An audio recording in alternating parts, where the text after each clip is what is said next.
এগুলো গায়েবের সংবাদ, আমি তোমাকে ওহীর মাধ্যমে তা জানাচ্ছি। ইতিপূর্বে তা না তুমি জানতে এবং না তোমার কম, সুতরাং তুমি সবর করো। নিশ্চয়ই শুভ পরিমাণ কেবল মুত্তাকিদের জন্য। আর আদ জাতির কাছে প্রেরণ করেছিলাম তাদের ভাই হুদকে।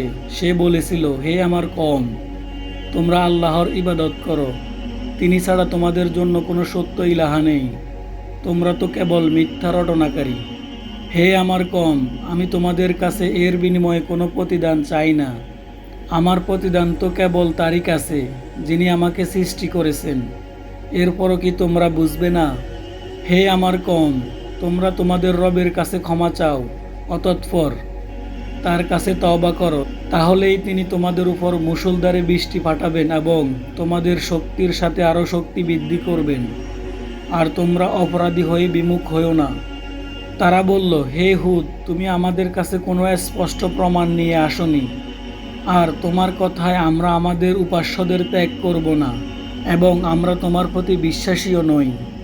আমরা তো কেবল বলছি যে আমাদের কোন কোন উপাস্য তোমাকে অমঙ্গল দ্বারা আক্রান্ত করেছে।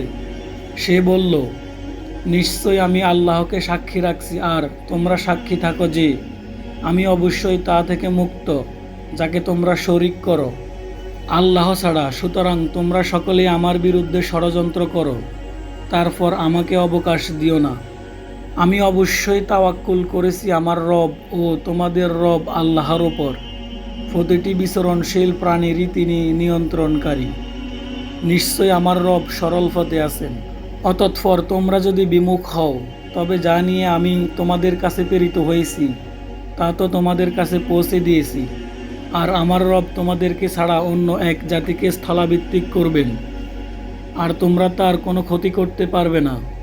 নিশ্চয় আমার রব সব কিছু হেফাজতকারী। সুবহানাল্লাহি ওয়া বিহামদিহি, সুবহানাল্লাহিল আযীম।